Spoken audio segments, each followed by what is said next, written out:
Very good morning. आप सभी का स्वागत है दोस्तों एक बार फिर से संभव सीरीज के अंदर। संभव सीरीज में हम मिल रहे हैं ओनली आईएएस हिंदी माध्यम चैनल पे। और आज एक बहुत ही महत्वपूर्ण भौतिक भूगोल का हमारा यूपीएससी बुक सीरीज का नेक्स्ट चैप्टर जो है इसे हम शुरू करने वाले हैं।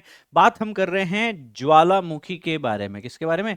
वल्केनिज्म के बारे में बात कर रहे हैं। ये आपका लेसन नंबर जो है वो है 10th। इससे पहले हम 9 लेसन्स ऑलरेडी कंप्लीट कर चुके हैं। आप सभी विद्यार्थियों से मैं आग्रह करना चाहूंगा इस क्लास को बहुत अच्छे से सुनिएगा, समझिएगा। अगले 30-40 मिनट के अंतर्गत हम एक बहुत सार गर्भित डिस्कशन करने वाले हैं। क्लास को अच्छे से सुनना है, साथ साथ में यथा उचित जो नोट्स हो सकते हैं आपको बनाते हुए चलना रहेगा दोस्तों, ठीक है। क्लास को शुरू करने से पहले आपको बताना चाहूंगा हमारे यूपीएससी ऑनलाइन बैचेस के अंदर संकल्प, टाइटन, सृजन, प्रहार, ऑप्शनल और प्रारंभ बैचेस जो है वो एक नाम मात्र के शुल्क पे आप ज्वाइन कर पाएंगे। ये नंबर दे रखा है, काउंसलिंग के माध्यम से भी आप अपने डाउट्स, अपने क्वेरीज को कंप्लीट कर सकते हैं। मूविंग फॉरवर्ड, यहाँ पे दोस्तों हम लोग आगे बढ़ते हैं, शीर्षक लगाते हैं। आप सभी विद्यार्थियों से भी मैं यही कहूंगा, पुट अप हेडिंग। और हेडिंग क्या रहने वाली है दोस्तों? हमारी हमारी हेडिंग है ज्वालामुखी, वल्केनोज।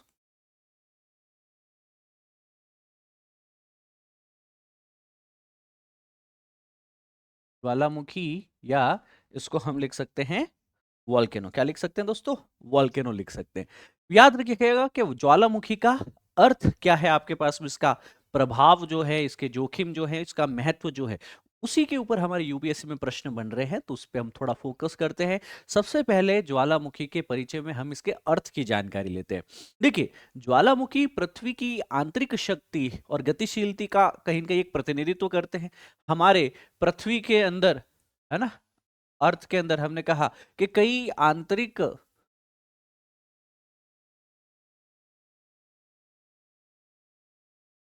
शक्तियां हैं, है ना। और इन आंतरिक शक्तियों से जो पृथ्वी की अन्य अन्य लेयर है उसमें क्या है, एक गतिशीलता, एक डायनामिक्स देखने को मिलती है।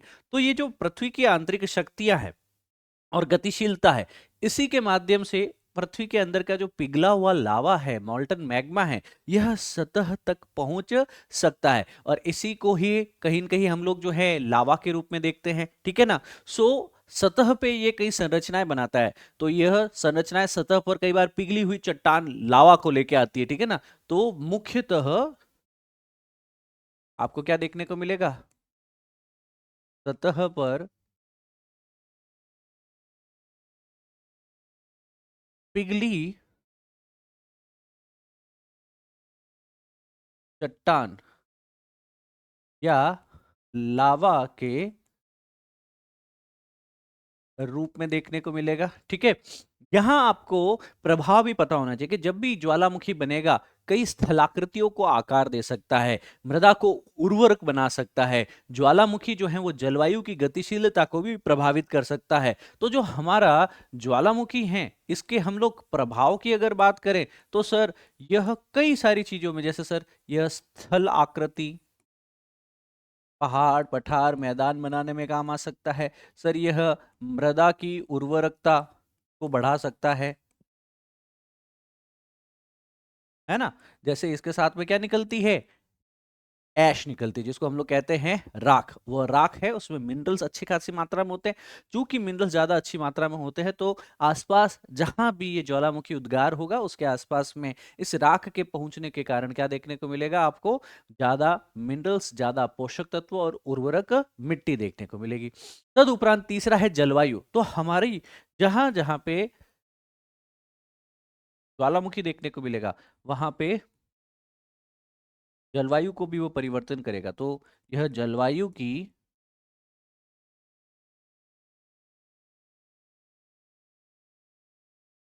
गतिशीलता को भी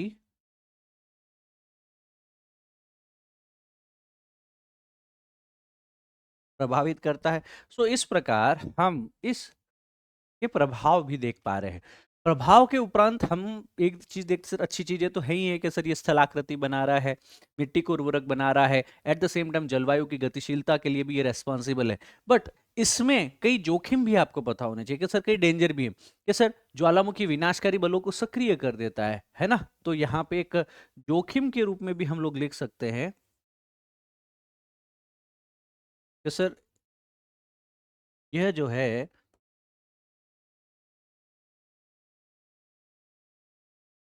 एक तरह के विनाशकारी जो बल है उनको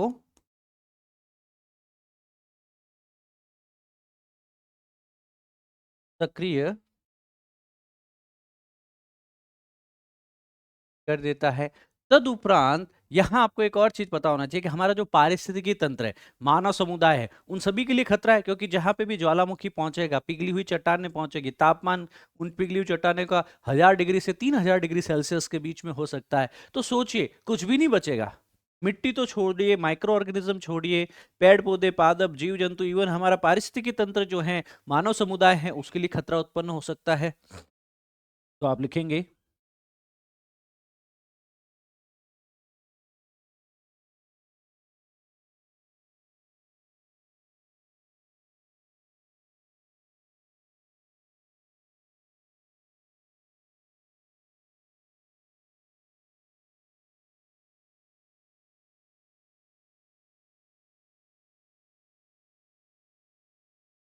उसके लिए भी यह खतरा होता है दोस्तों।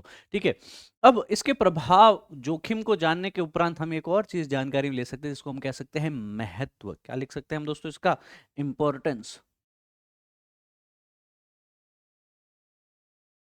इंपॉर्टेंस जब हम लिखते हैं ज्वालामुखी का, तो यहाँ पे ज्वालामुखी खतरों को अगर हम लोग समझ पाए, ठीक है ना, तो उनसे बचाव के उपाय जो है वो अपनाना समुदाय के लिए कहीं न कहीं आवश्यक हो जाता है।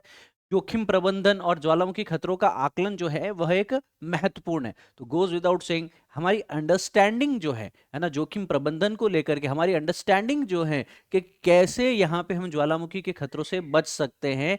ज्वालामुखी का एक अपना आप में एक इसको भी कहा जाता है कि जो हमारी अर्थ है, इसमें से जो प्रेशर वेंट है, इसको क्या कहा जाता है आपके पास में? ज्वालामुखी के लिए एक शब्द यूज किया जाता है, प्रेशर वेंट ऑफ अर्थ। जैसे कुकर के अंदर सीटी लगाई जाती है भाप को निकालने के लिए, प्रेशर को रिलीज करने के लिए, वैसे ही पृथ्वी की सतह से अंदर से मैग्मा जो है वो प्रेशर के साथ में रिलीज होता रहता है समय समय पे, ज्वालामुखी के रूप में। तो जो हमें ज्वालामुखी देखने को मिलता है, अगर वो ज्वालामुखी ना हो, है ना, तो हमारे अर्थ के जो इंटरनल प्रेशर है, जो गैसेस है, वह कहीं रिलीज नहीं हो पाते। और क्योंकि वो रिलीज नहीं हो पाता, सोचो कुकर है, कुकर में प्रेशर बिल्ड ही होता जा रहा है, कोई यहाँ पे सीटी लगा ही नहीं रखी ऊपर में, है ना, तो उससे बाहर से गैस कोई नहीं निकल पा रही, तो कुकर क्या करता है, फिर ब्लास्ट करता है। कुकर क्या करता है, एक तरह का बॉम्ब की तरफ ब्लास्ट कर जाता है। ठीक उसी तरह, अगर ये प्रेशर वेंट्स नहीं होते, अगर ये प्रेशर के लिए आपके पास में एग्जॉस्ट नहीं दिया होता, अगर ये वल्केनो के माध्यम से गैसेस जो है, जो भी तरल है, चाहे आपके पास में गैसेस है किसी भी फॉर्मेट में, जो यहाँ पे प्रेशर क्रिएट हो रहा है, अगर वो रिलीज नहीं होता, तो हमारी पृथ्वी भी कहीं न कहीं जो है इसी तरह ब्लास्ट कर सकती थी। थैंक्स कि इस तरह के ज्वालामुखी देखने को मिलते हैं, जो पृथ्वी के अंदर के ताप और दाब को कहीं न कहीं जो है बैलेंस संतुलित करने में मदद करते हैं। अतः इन्हें प्रेशर वेंट्स ऑफ अर्थ के नाम से भी जाना जाता है। अब ये तो बात होगी ज्वालामुखी की। ज्वालामुखी के आगे एक और हम परिभाषा लिख सकते हैं, जिसे हम कहेंगे ज्वालामुखीयता। क्या लिखेंगे दूसरा?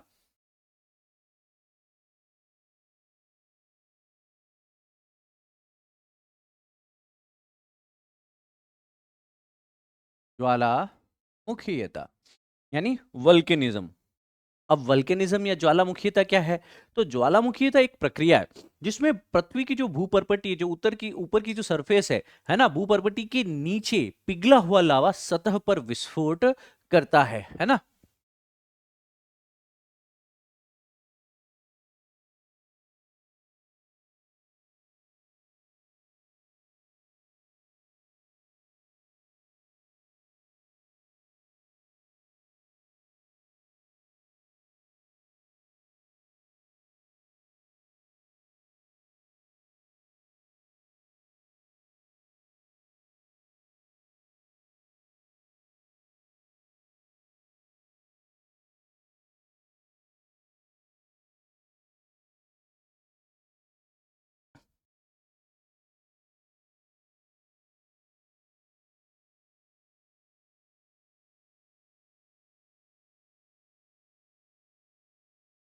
राइट। तो इसको हम लोग कहते हैं ज्वालामुखीता। भूपर्पटी के नीचे पिघला हुआ लावा सतह पर विस्फोट करते हुए बाहर आता है। तो यहाँ पे बहिर्वेदी अग्निय चट्टानें कहीं न कहीं एक्सट्रूसिव और इंट्रूसिव दो प्रकार की इग्नियस रॉक बनेगी, ठीक है ना।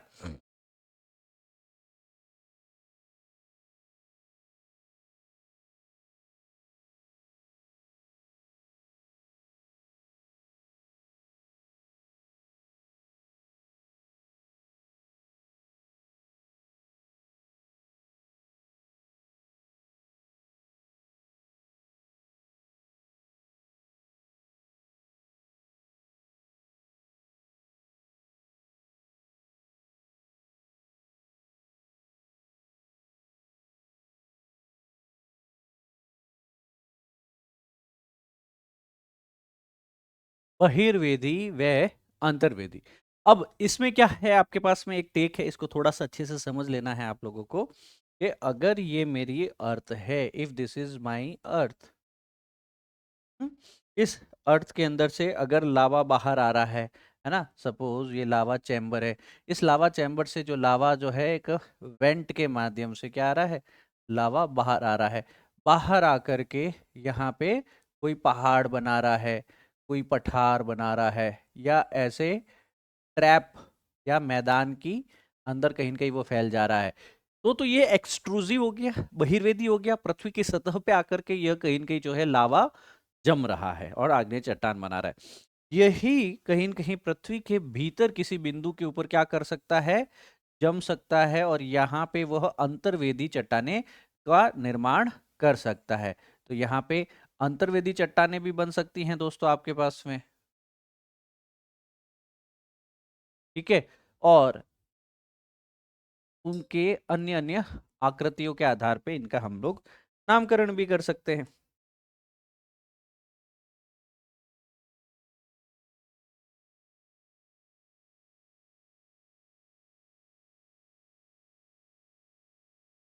ये इस प्रकार, ठीक है। अब जो अंदर की तरफ रह गई है उसको हमने कहा अंतर्वेदी, मतलब पृथ्वी के पातालीय बिंदु पे, पृथ्वी की भूपर्पटी के नीचे ही यह लावा जम कर आग्नेय चट्टाने बना दिया है, ठीक है ना। पर जो बाहर है, जो पृथ्वी की सतह पे है, वो है बहिर्वेदी। तो दो प्रकार की यहाँ पे चट्टाने हमें देखने को मिल जाएगी। इसके कुछ महत्वपूर्ण पहलू है, जैसे कि इंटीरियर हीटिंग। सबसे इंपॉर्टेंट जो एस्पेक्ट है आंतरिक तापन और तापीय विकास, यानी जलमा ज्वालामुखी जो है वो किसी भी ग्रह के आंतरिक भाग के तापीय इतिहास और विकास का साक्ष्य प्रस्तुत करता है। तो अर्थ के अंदर भी कहीं न कहीं जो है एक हीट लगातार रिलीज हो रही है, डी गैसिंग की प्रक्रिया चल रही है, भूपर्पटी का निर्माण सतह पे लगातार हो रहा है, और ज्वालामुखी जो है वह सेकेंडरी और तृतीयक भूपर्पटी के निर्माण में योगदान देता है, यह याद रखना। सो आपका भूपर्पटी है जो लिथोस्फेयर है ना। सो पहले तो वो प्लैनेटेसिमल से बन चुका है, बाकी अब सेकेंडरी और टर्सरी लेवल पे जो है भूपर्पटी का निर्माण, द्वितीयक व तृतीयक लेवल पे जो है वह यहां से हमें ज्वालामुखी से देखने को मिलेगा। रीसर्फेसिंग के इवेंट भी हो सकते हैं कि यह प्रक्रिया क्या करती है आपके पास में ग्रहों की, जैसे हमारे पृथ्वी की बात करते हैं, तो उनकी जो सतह होती हैं उनकी भूवैज्ञानिक संरचनाओं को आकार देता है। इसका क्या मतलब हुआ कि सर ये कहीं पहाड़ बना देगी, कहीं पठार बना देगी, कहीं मैदान बना देगी, है ना। तो ये रीसर्फेसिंग का भी कार्य करती है। भू आकृति और स्तरीकरण यानी जियोमॉर्फोलॉजी, और जिसको हम लोग स्ट्रैटिग्राफी कहते हैं, ठीक है ना, उसके अंदर भी हम ज्वालामुखी का विशेष अध्ययन करते हैं। तो ज्वालामुखी निक्षेप जो भी है बाहर की तरफ आते हैं हमारे साथ में, ज्वालामुखी के साथ में अन्य जो सामग्री आती है उसका अध्ययन करते हुए भूवैज्ञानिक जो हैं वो पृथ्वी के इतिहास को समझने में कहीं न कहीं जो है उनको मदद मिलती है। तो गोज विदाउट सेइंग, इतना तापमान क्यों हो जाता है कि सर चट्टानें पिघल जाती है। आप पूछना चाहेंगे कि सर इतना तापमान क्यों है कि सर चट्टानें पिघल जाती है। तो इस तापमान का कारण, इस तापन का कारण जो है वह क्या हो सकता है दोस्तों, आपके हिसाब से क्या होना चाहिए, सोचो, दिमाग लगाओ। तो तापमान का कारण है रेडियोधर्मिता के कारण होता है। किसके कारण होता है? मेंटल में रेडियोधर्मी पदार्थ होते हैं, उनका विघटन होता है, लगातार क्षय होता है,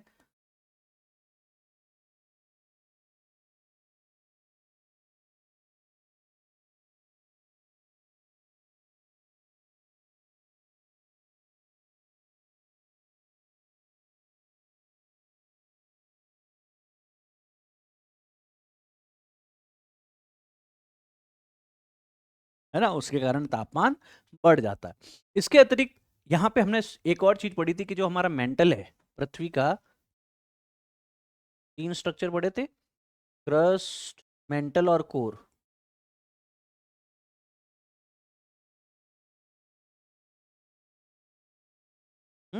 तो ये जो मेंटल है, यहाँ पे भी आपको देखने को मिलेगा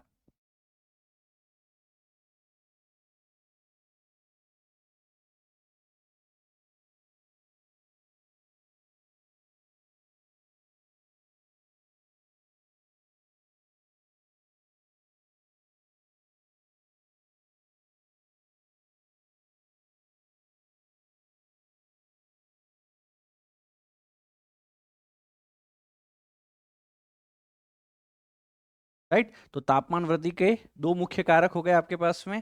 पहला है आपका रेडियोधर्मी पदार्थों का विघटन होता है और हीट होती है, फिर चलता है उष्मीय संवहन धारा है, जिसको हम लोग कहते हैं, जिसको हिंदी में क्या, अंग्रेजी में क्या लिखेंगे, थर्मल कन्वेक्शन करंट। और ये जो थर्मल कन्वेक्शन करंट है, ये क्या करते हैं आपके पास में, जैसे ही यहाँ पे तापमान बढ़ता है किसी भी चीज को ऊपर की तरफ उठाते हैं, ऊपर से वापस चीजें जो है वह नीचे की तरफ आती है, ठंडी होकर के चीजें वापस जो है वह ऊपर की तरफ उठती है। तो ये थर्मल कन्वेक्शन करंट जो है वो लगातार हमारे जो क्रस्ट है इसको लगातार क्या करता है, मूव करता रहता है। तो इस प्रकार हमें यहाँ पे क्या देखने को मिलती है, प्लेट टेक्टोनिक्स के अंदर ये एक थर्मल कन्वेक्शन करंट एक महत्वपूर्ण भूमिका निभाता है। अब जहां पे भी अभिसरण है, अपसरण की सीमाएं हैं, कमजोर क्षेत्र होंगे लिथोस्फीयर के ऊपर, वहां से यह लावा क्या कर जाएगा, फट के सतह से बाहर आ जाएगा। जनरली यह एक्टिविटीज प्लेट सीमाओं पे देखने को मिलती हैं, प्लेट बाउंड्रीज पे हमें ज्यादा देखने को मिलती है। तो ज्वालामुखी क्या है, ज्वालामुखी पृथ्वी की सतह पर एक प्राकृतिक छिद्र या प्राकृतिक निकास है जो लावा, गैस और राख को प्रस्फुटित करता है। तो लिखो ज्वालामुखी।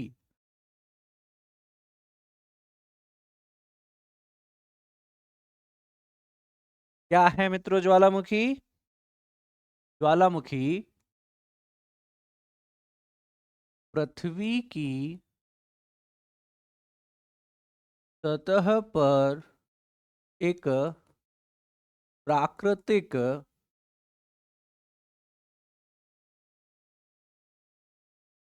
छिद्र है। इसका क्या काम होता है, उस छिद्र से, उस वेंट से क्या निकलेगा, जो छिद्र है, जो निकास है, वहां से लावा, गैस और राख प्रस्फुटित होती है। जो लावा,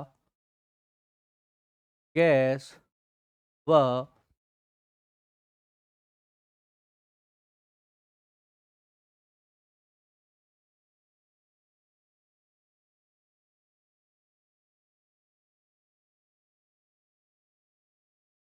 राइट तदुपरांत इसके कुछ मुख्य घटक की भी आपको जानकारी होनी चाहिए। जैसे इसके मुख्य घटक क्या है, मैग्मा, पिघली हुई चट्टान है जो सतह को 10 किलोमीटर नीचे जो है जमा होती है, उसे हम लोग मैग्मा कहते हैं।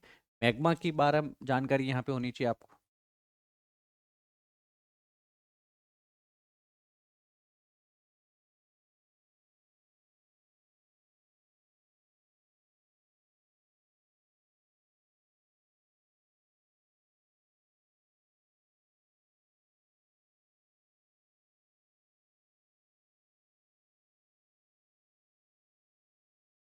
Right, I hope we are quite clear on this.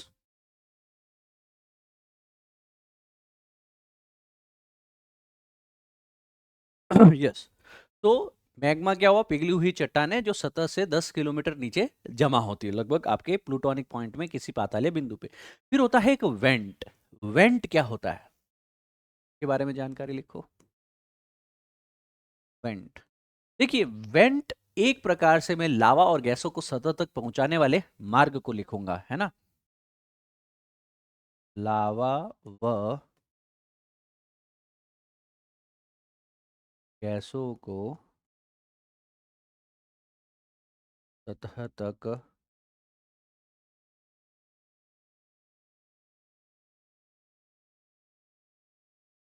पहुंचाने वाले मार्ग को ही मैं वेंट लिखता हूं। मैग्मा चैम्बर क्या होता है? जहां पे मैग्मा संग्रहित है वहां पे मैग्मा चैम्बर हो जाएगा आपके पास में। इसके आगे है लावा प्रवाह, विस्फोट के बाद जो पिघली हुई चट्टानें जहां पे आपको फैलते हुए, प्रसारित होते हुए, बहते हुए दिखाई देगी।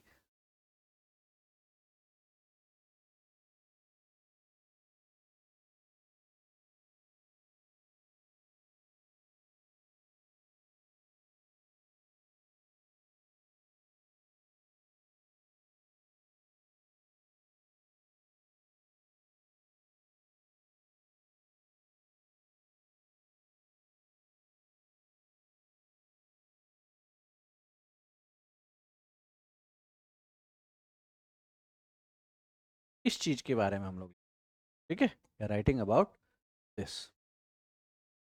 Can you just make this diagram please? ये क्या है आपका? मैग्मा कोस्ट या मैग्मा चैम्बर। यहां से पिघली हुई चट्टानें जो हैं वह लावा के रूप में सतह पे बाहर आने की कोशिश करती है। तो मैग्मा और लावा में फर्क क्या है? जब तक पिघली हुई चट्टानें पृथ्वी के अंदर हैं तो हमने इसको क्या कह देना है दोस्तों?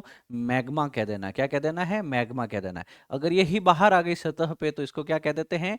लावा कह देते हैं। बस इतना सा डिफरेंस है और इसमें कोई डिफरेंस नहीं है। अब इस वेंट वेंट मतलब ये पाइप, ये रास्ता जिसके माध्यम से लावा और गैसें जो है सतह पे पहुंच जाती हैं। अब विस्फोट के संबंध में कहीं कुछ विशेषताएं हैं, इसकी बात करनी है कि ज्वालामुखी है, यहाँ पे कई बॉम्ब भी निकलते साथ में। तो विस्फोट के दौरान पिघली हुई चट्टानों के टुकड़े यहाँ पे जो हैं वह कहीं न कहीं वॉल्केनिक बॉम्ब्स के रूप में देखने को मिलते हैं। कई बार यहाँ पे जो है उद्गार स्तंभी या फिर इरप्शन कॉलम, जिसमें कि राख और गैस का जो है एक ऊंचा सा गुब्बार देखने को मिलेगा, है ना? राख और गैस का क्या है? एक ऊंचा गुब्बार देखने को मिलेगा। इसको हम लोग क्या नाम दे देते हैं? इसका नाम दे देते हैं हम लोग उद्गार स्तंभ या इरप्शन कॉलम दे देते हैं। इसमें पायरोक्लास्टिक फ्लो भी देखने को मिल सकता है। जैसे गर्म राख है आपके पास में, गर्म गैसेस होगी, चट्टाने हैं, वो तेजी से कहीं न कहीं बढ़ने वाला एक मिश्रण इसके अंदर देखने को मिलेगा, जिसे हम पायरोक्लास्टिक क्या कह देंगे? पायरोक्लास्टिक फ्लो भी कहेंगे।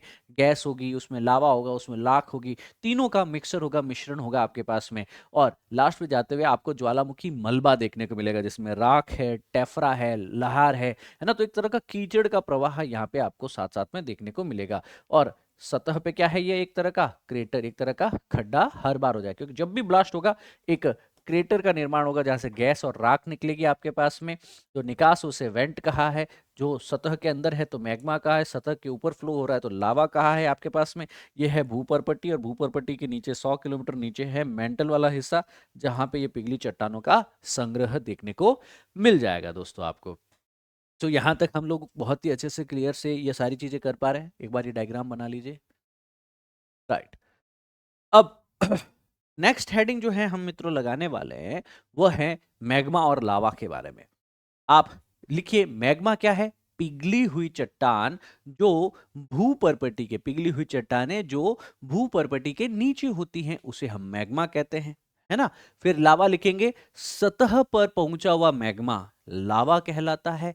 सतह पर पहुंचा हुआ मैग्मा लावा कहलाता है। अब ये जो मैग्मा है यह कई प्रकार का हो सकता है। इस मैग्मा के कई प्रकार हो सकते हैं, इसकी हम लोग बात कर लेते हैं दोस्तों। मैग्मा जो है वह felsic, intermediate mafic, ultra mafic हो सकता है दोस्तों आपके पास में। फेल्सिक है आपके पास में, है ना? ये प्रकार लिख लेंगे आप लोग।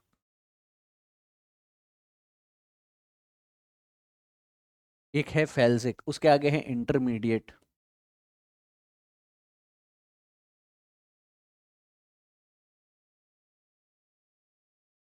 उसके आगे आप लिखेंगे मैफिक,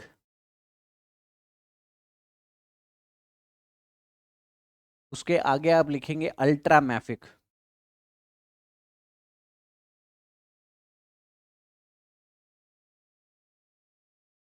अल्ट्रा मैफिक। अब यहाँ पे फेल्सिक जो है इसमें क्या है? हाई सिलिका कंटेंट है। सिलिका क्या है दोस्तों आपके पास में इसमें? High silica. सिलिका का कंटेंट जो है आपके पास में ज्यादा होने वाला है। तो जब भी सिलिका का कंटेंट ज्यादा होता है ना तो ये अत्यधिक विस्फोट करता है। तो फेल्सिक लावा होगा वो विस्फोट ब्लास्ट के साथ बाहर आएगा। इंटरमीडिएट होगा तो सिलिका की क्वांटिटी, इंटरमीडिएट मतलब मध्यम है आपके पास में सामग्री, तक कम विस्फोटक होगा। मैफिक होगा है, इसमें कम होती है, सिलिका क्या होती है आपके पास में, कम होती है। सिलिका की क्वांटिटी क्या है, कम होती है। और जब सिलिका की क्वांटिटी कम होती है तो ये ज्यादातर क्या होता है आपके पास में, तरल होता है। मैफिक लावा कैसा होता है, मैफिक मैग्मा कैसा होता है, तरल होता है, लिक्विड होता है। तो ये जब भी निकलेगा बहुत दूरी तक जाएगा ना, जब तरल है, लिक्विडिटी ज्यादा है इसकी, के कारण क्या होगा, ये दूरी तक जाएगा, तो एक ही जगह पे ठस नहीं जाएगा। अल्ट्रा मैफिक जो होता है, ये अल्ट्रा मैफिक में क्या होगा, बहुत कम सिलिका है, अत्यधिक तरल होगा, बहुत ही ज्यादा दूरी तक, सैकड़ों किलोमीटर तक ये फैल सकता है। सो इस प्रकार सिलिका की मात्रा के आधार पे felsic, intermediate, mafic, ultra mafic, चार प्रकार के हमारे मैग्मा हो सकते हैं। अब हमारे ज्वालामुखियों के प्रकार की भी हम लोग बात कर लेते हैं मित्रों, लगे हाथों।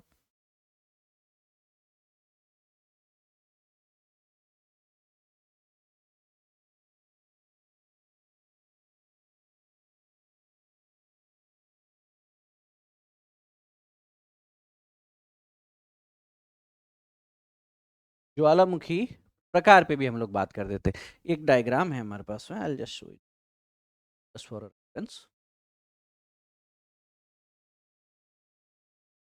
यहाँ पे वन, तो थोड़ा सा अच्छे से देखिएगा, सीखिएगा और समझिएगा कि सर आकृति और संरचना के आधार पे सबसे पहले है आपका सिंडर कॉन, क्या है आपके पास में, सिंडर कॉन। अब ये सिंडर कॉन का क्या काम है वो थोड़ा सा सुनिएगा।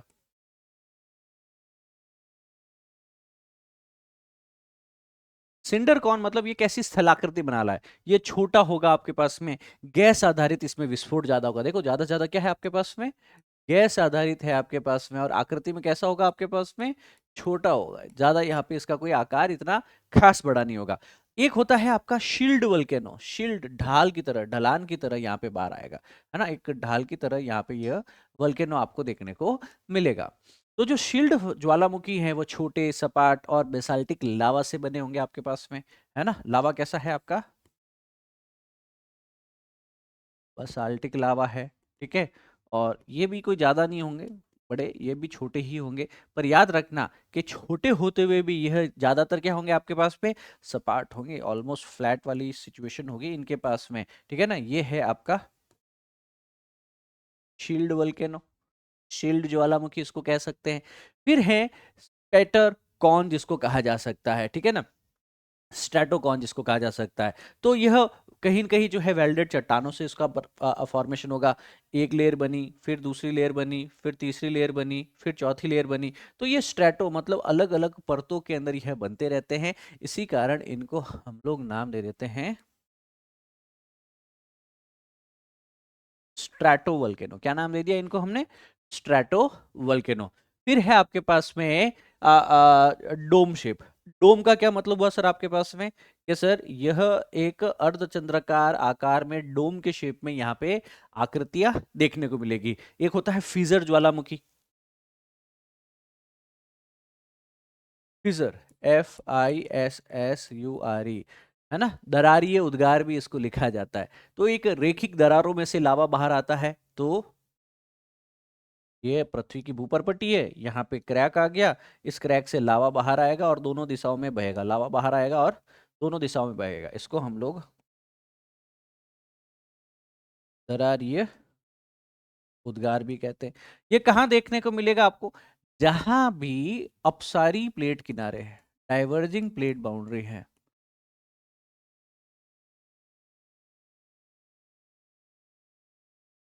डाइवर्जिंग प्लेट बाउंड्रीज पे एग्जांपल बताओ डाइवर्जिंग प्लेट बाउंड्री का, मिड ओशनिक रिज, मध्य महासागरीय कटक पे देखने को मिलेगा, ठीक है ना। जहाँ पे दो प्लेट जो हैं आपस में विपरीत दिशा में मूव करती हैं, अंदर से लावा बाहर आएगा और दोनों प्लेटों के बीच में यहाँ पे क्या बना देगा, मध्य महासागरीय कटक का निर्माण कर देगा। राइट। अब इसके अलावा गतिविधियां हो सकती हैं आपकी, कि सर गतिविधि के आधार भी हम लोग क्या कर सकते हैं, अलग अलग प्रकार के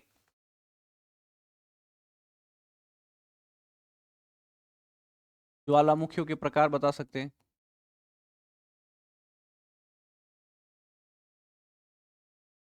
गतिविधियों के आधार पर। तो जो गतिविधियों के आधार पे यहाँ पे लावा का फॉर्मेशन का जो टाइप्स है दोस्तों आपके पास में तीन है। या सक्रिय है, मतलब यहाँ से नियमित रूप से विस्फोट हो रहा है, या सुप्त है आपके पास में, वर्तमान में निष्क्रिय है, भविष्य में सक्रिय हो सकता है, या तीसरा जिसको हम कहते हैं मृत है, डेड है, सक्रियता की संभावना ही नहीं है। तो गतिविधि के आधार पे तीन है आपके पास में, सक्रिय, सुप्त और मृत।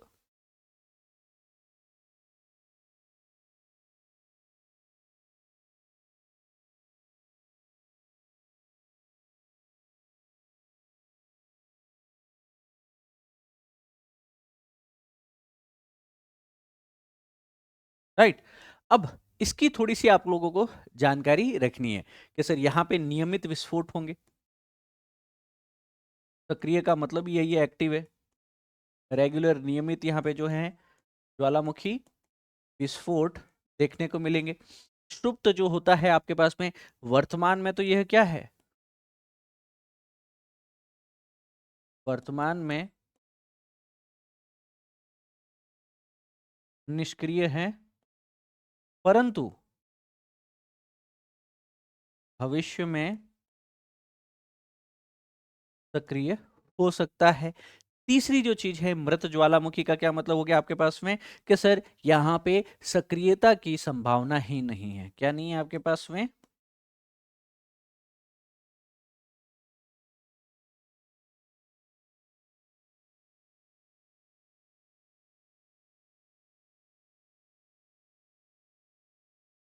सक्रियता की क्या नहीं है, कोई संभावना ही नहीं है, कोई गुंजाइश ही नहीं है कि भविष्य में भी इस प्रकार के यहां से कोई ज्वालामुखी निकल सकता है दोस्तों आपके पास में।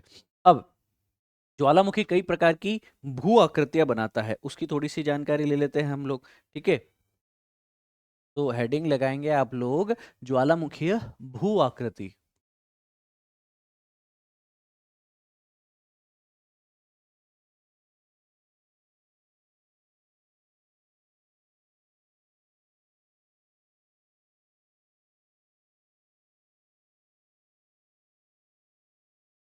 राइट। तो जो ज्वालामुखी भू आकृतियां हैं इनकी थोड़ी सी हम लोग अच्छे से बात करते हैं। बहिर्वेदी और अंतर्वेदी दो संरचनाएं हो सकती हैं आपके पास में, इनकी थोड़ी सी जानकारी लेते हैं दोस्तों हम लोग, है ना।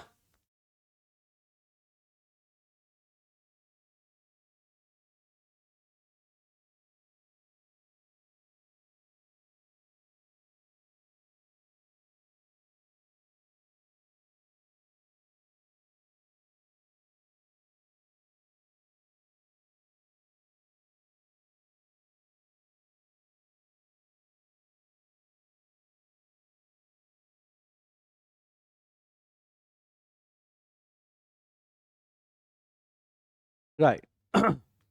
इसके आगे बहिर्वेदी संरचनाओं में तो क्या बनेगा, जैसे फीसर वेंट है ना, तो लावा के बहाव से जो एक पतली दरार यहाँ पे बन सकती है, ठीक है ना।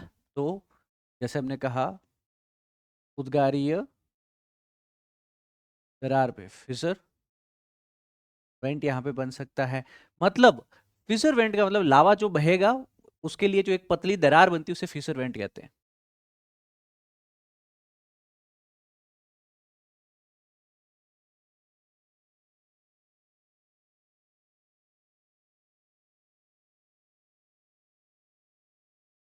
ये भी स्थलाकृति जो है वो है लावा के कारण ही बनती भू आकृति। सिंडर शंकु है, गैस आधारित लावा जो होते हैं आपके पास में, उनसे छोटे छोटे ज्वालामुखी जो बनते हैं उसे सिंडर शंकु कहते हैं। सिंडर शंकु या सिंडर कॉन। ठीक है।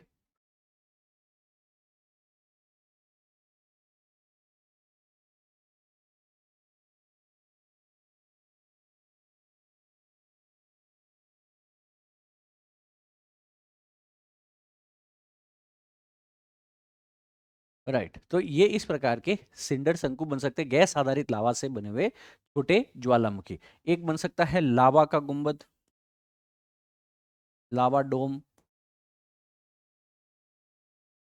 ये जो लावा है हमारा वह उच्च स्थानता वाले लावों जो है उच्च स्थानता वाले लावा से कहीं न कहीं बनता है। इसका क्या मतलब हुआ आपके पास में कि सर ये एक जगह है, इससे कहीं न कहीं लावा बाहर आ रहा है, पर जैसे ही लावा बाहर आया वो एक जगह पे सॉलिडिफाई हो गया। फिर वापस फटा लावा, दूसरी बार आया डोम शेप में वापस जम गया, तीसरी बार आया वापस यहाँ पे जम गया। तो यहाँ पे यह एक डोम आकार या गुंबद आकार जो है उसके अंदर स्थलाकृतियों का निर्माण कर देगा। अंतर्वेदी क्या हो सकती है? जैसे हम लोग कहते हैं बैथोलिथ, कुछ संरचनाएं हो सकती हैं जो पृथ्वी के ऊपर पट्टी से भी नीचे एक विशाल भूमिगत चट्टान संरचनाएं देखने को मिल सकती हैं।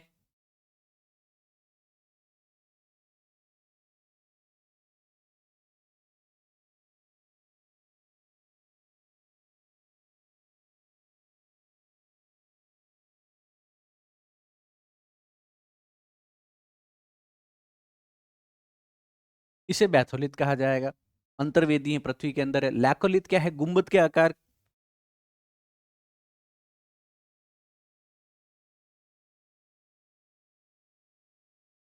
लैकोलिथ, लैकोलिथ में क्या होगा कि जो लावा बाहर आने की कोशिश कर रहा था सतह पे तो नहीं आ पाया, कहीं कहीं पातालीय बिंदु पे भूपर्वती के नीचे ही जो है ठंडा हो गया, पर ठंडा हुआ है वो गुंबद के आकार की संरचना में, है ना।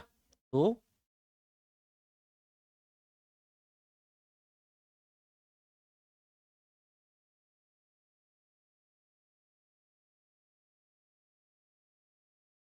लावा ऊपर आ रहा था पर ऊपर नहीं आ पाया, और इस प्रकार एक गुंबदाकार संरचना के अंदर ही क्या हो गया, ये सॉलिडिफाई हो गया। ये है लैकोलिथ। फिर है डाइक और सिल।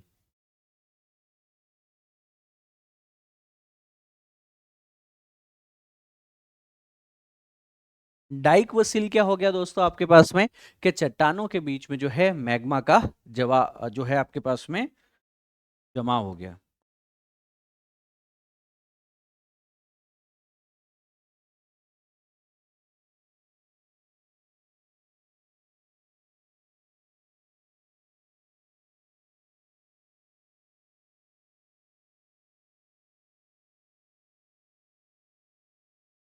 है ना। तो लगभग ये देखेंगे कि सर यह मैग्मा चैम्बर था, यह है हमारी पृथ्वी का भूपर्पटी। इस भूपर्पटी के पास में से ये मैग्मा चैम्बर के पास में से ये इस प्रकार ऑलमोस्ट वर्टिकल, है ना, ये है डाइक। डाइक अभी सतह पे नहीं है, सतह के काफी नीचे है। और ये है शीट या सिल, जिसको हम लोगों ने यहाँ पे लिखा ना सिल, SILL, सीट एंड सिल। सो इस प्रकार अंतर्वेदी और बहिर्वेदी कुछ स्ट्रक्चर्स बन सकती हैं। अब याद रखना कि इसके अलावा और क्या चीजें संभव है मित्रों। इसके अलावा भी कुछ चीजें यहाँ पे संभव हो सकती हैं कि जी हाँ सर, कुछ चीजें संभव हो सकती हैं। क्या चीजें संभव हो सकती हैं, थोड़ा सोच के बताओ मेरे को। What all things are possible? कि सर ज्वालामुखी के कारण जोखिम भी है। सबसे पहला जोखिम क्या है आपके पास में, तात्कालिक जोखिम, कि सर लावा प्रवाह हो रहा है, पायरोक्लास्टिक डेब्रिस का प्रवाह हो रहा है, राख और गैसेस का उत्सर्जन हो रहा है, यहाँ पे लहर या जिसको मड फ्लो कहते हैं, कीचड़ की तरह बहाव हो रहा है। ये सारी चीजें देखने को मिलती है। दीर्घकालिक क्या हो सकता है सर, जलवायु परिवर्तन हो सकता है, भूमि और जल निकायों के अंदर जो है पुनर्निर्माण करना पड़ सकता है ना, एग्रीकल्चर जमीन चली गई, खेती चली गई, जानवर मर गए, जैव विविधता को खतरा हो गया, है ना, प्रदूषण हो गया, एक तरीके से गैसेस जो रिलीज होगी वो विषाक्त भी हो सकती हैं।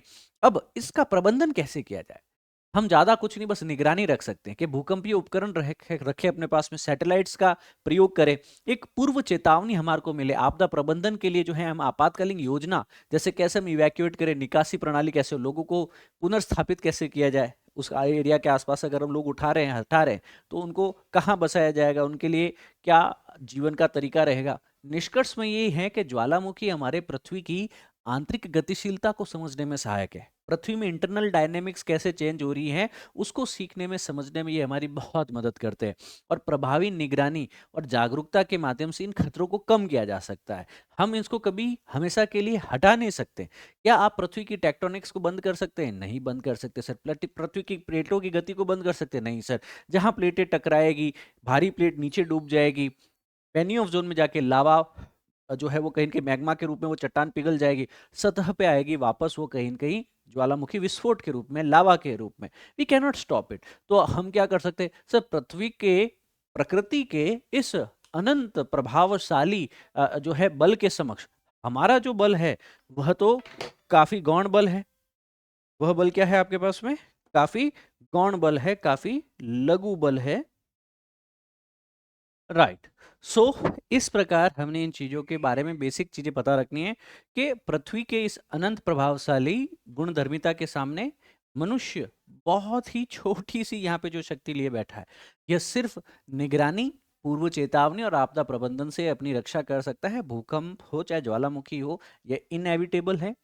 हम इनके बारे में अध्ययन के माध्यम से पृथ्वी की आंतरिक संरचना की जानकारी ले सकते हैं और जागरूकता के माध्यम से एक प्रभावी निगरानी रख सकते हैं। That's it. ज्यादा हम प्रकृति के सामने यहाँ पे हीरो नहीं बन सकते हैं, ठीक है। सो क्लास को एंड करने से पहले मैं आपका फोकस जो है लाना चाहूँगा हमारे टेलीग्राम पे। दोस्तों हम हमारे टेलीग्राम पे जो है हर रोज सुबह YouTube channel only IAS Hindi माध्यम पे एक करंट अफेयर सेशन लेके आते हैं। चीज़ों को बहुत सरल तरीके से हिंदी में एडिटोरियल की एनालिसिस लेके आते हैं, जो the Hindu, Indian express, business standard, PIB से रिलेटेड होते हैं। आपके पाठ्यक्रम की प्रासंगिकता के अलावा याद करने के लिए माइंड मैप्स भी मैं आपको उसके साथ ही कवर करवाता हूँ। सो आप सभी उसको दैनिक तौर पे जरूर ज्वाइन करें। यहाँ कंटेंट भी मिल जाएगा आपको क्लास का। ये टेलीग्राम हैंडल को, क्यूआर कोड को स्कैन कर सकते हो फोन से। अदरवाइज इस नाम को सर्च करो, जगदीश जांगीड़ सर PW, जो हमारे टेलीग्राम हैंडल भी हैं ऑफिशियली, और यहाँ से आप हमारी कम्युनिटी से जुड़ भी पाएंगे दोस्तों, है ना, जहाँ पे आपको दैनिक है, मंथली है, वीकली करंट अफेयर्स और उसकी PDF भी दैनिक तौर पे मिल पाएगी। ठीक है ना। आज के लिए इतना ही रखेंगे। और हाँ, अगर आपको ये डिस्कशंस बहुत ही टू द पॉइंट और रेलेवेंट लग रहे हैं तो एक कमेंट करके जरूर बताना, है ना, कैसी लगी आपको क्लास। Thank you. जय हिंद, सर्वदा शक्तिशाली, and God bless you all.